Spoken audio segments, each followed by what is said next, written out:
दोस्तों, good morning, नमस्कार। हमारा फिर नेक्स्ट बैच शुरू हो रहा है। नेक्स्ट बैच बेसिक कंस्ट्रक्शन के लिए जो नए और हमारे नए दर्शक है या जो जानना चाह रहे हैं कि क्या सिलेबस होता है इसका, तो बेसिक में पहले एलिजिबिलिटी जान लीजिए क्या है। एलिजिबिलिटी जो है वो ऐसे स्टूडेंट जो अभी अभी पास आउट होने वाले हैं, कैंप इंटरव्यू लगाने के लिए, अप्लाई करने के लिए उनको सोचना है। और दूसरा उनके लिए जिसको किसी कंपनी में, कंस्ट्रक्शन कंपनी में, सिविल में जॉब लग गया है, इन लोगों के लिए ये बेसिक कोर्स होता है। अब क्या है कि दो तरह का बात है। जो इंटरव्यूअर आता है तो आपसे पूछेगा, जो फ्रेश है उसे पूछेगा इस हिसाब से कि वो देखे कि अगर उस लड़के को, इंजीनियर को, फ्रेश इंजीनियर को लिया जाता है तो काम कर पाएगा कि नहीं, बेसिक नॉलेज है कि नहीं है। दूसरा उन लोगों के लिए जो कि किसी तरह जॉब पा गए, लेकिन अब आगे दिक्कत क्या हो रहा है उनको कि जो काम है वो ठीक से कर नहीं पा रहा है। बेसिक इसके लिए है, बिल्कुल फीस जेन्युइन है, 5000 हम लोग लेते हैं।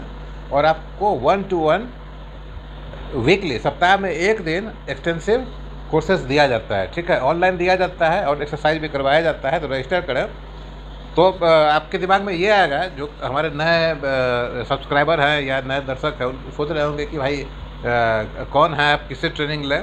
तो आप जान जाइए कि मैं 87-91 batch regional engineering college NIT Rourkela का मैं पास आउट हूँ। और मेरा जो वर्क प्रोफाइल है तो L&T, GDC, India power, KEC, ऐसे कई बड़े कंपनी हैं जिसके साथ मैंने काम किया है और अभी भी मैं काम कर रहा हूँ।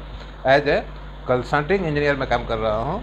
कंसल्टिंग इंजीनियर मीन्स कि गवर्नमेंट ऑफ उत्तर प्रदेश ने मुझे हायर किया और मैं उसके तरफ से एज ए इंजीनियर प्रोजेक्ट को सुपरवाइज कर रहा हूँ, कंस्ट्रक्शन करवा रहा हूँ। ठीक है, अभी तक मेरा एक्सपीरियंस जो है सो आप ये समझ लो कि एज ए कंस्ट्रक्शन इंजीनियर मैं बॉटम टू टॉप लेवल तक काम किया और कम से कम मैंने काउंट नहीं किया है, अभी तक मैंने 1 लाख क्यूबिक मीटर से अधिक कंक्रीटिंग करवा चुका हूँ। ठीक है, तो इससे मेरा आप समझ लीजिए मेरा मैक्सिमम वर्क फोर्स करीब 100 इंजीनियर्स से ऊपर तक का रहा है। मेरे अंडर में 100 इंजीनियर से ऊपर तक रहा वर्क फोर्स। और ओवरऑल वर्क फोर्स देखा जाए तो कभी कभी 3-3 हज़ार लेबर मेरे साथ काम किया है। ठीक है, तो उस फील्ड का हो तो आपको जितना भी चीज़ का नॉलेज मैं दूंगा ये कहीं किताब में नहीं लिखा होगा। तो हमारा सिलेबस है जो मैं आपको बताऊंगा, स्टडी ऑफ ड्राइंग। जब आप एज ए फ्रेशर्स जाएंगे या नौकरी मिल गया है, ड्राइंग आपके पास है, या इंटरव्यूअर पूछेगा कि आपको ड्राइंग दिया गया है, काम कैसे स्टार्ट करोगे। ठीक है, तो ड्राइंग किस किस टाइप का ड्राइंग होता है और स्टडी क्या करना है, क्या डाटा निकालना है। सेकेंड, ये फर्स्ट हो गया, चैप्टर फर्स्ट है। सेकेंड चैप्टर है सो सर्वे क्या करना है। सर्वे बहुत तरह का होता है। लैंड में कंस्ट्रक्शन स्टार्ट करना है, उसमें आपको सर्वे किस किस चीज़ का करना है, कैसे डाटा तैयार करना है। फिर आपको एस्टिमेट हल्का फुल्का, जैसे साइट पर आपका मैनेजर पूछेगा कि कितना क्वांटिटी किस चीज़ का लगेगा, वो मटेरियल लिस्ट बना कर देने के लिए, ऐसा बोला जा सकता है। स्लाइटली ये सीनियर लेवल का है लेकिन ये जनरली आता है।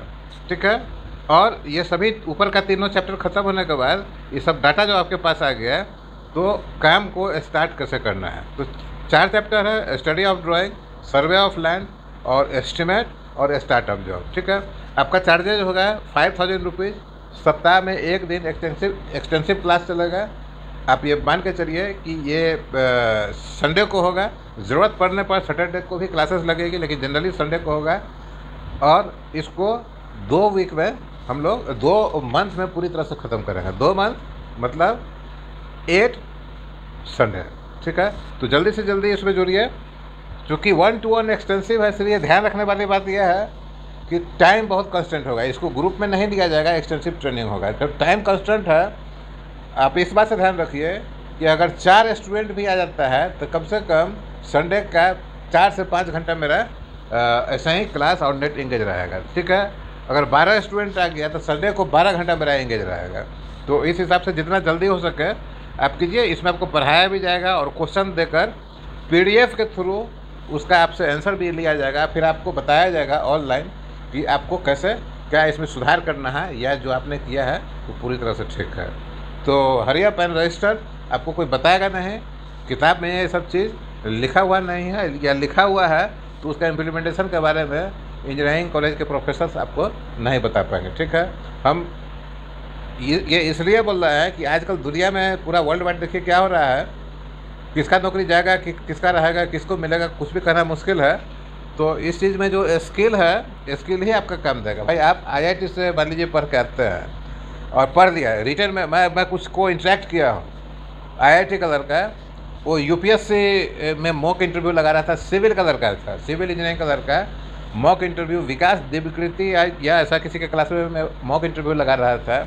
वहाँ पर उससे पूछा, कंक्रीट का रेशियो पूछ दिया, जैसे एग्जांपल लीजिए कि M25 what is M25 and what should be the ratio of materials, ऐसा करके पूछा है। वो लड़का नहीं कर पाया क्योंकि टोटली उसका जो नॉलेज था सो थ्योरेटिकल बेसिस था, ठीक है। इम्प्लीमेंटेशन में थोड़ा सा भी, स्टूडेंट लाइफ में इम्प्लीमेंटेशन तो नहीं होता है, लेकिन थोड़ा सा भी उसको नॉलेज रहता है कि ऐसा हो सकता है, तो वो आंसर दे पाता है, ठीक है। बहुत सारा चीज़ आएगा, मैं आपको साथ साथ जो ज़रूरत होगा बताऊंगा, और आप पाएंगे अपने आप को कि आप बहुत कंफर्टेबल अपने लाइफ में होगा। तो रजिस्टर कीजिए, hurry up, seats are very limited.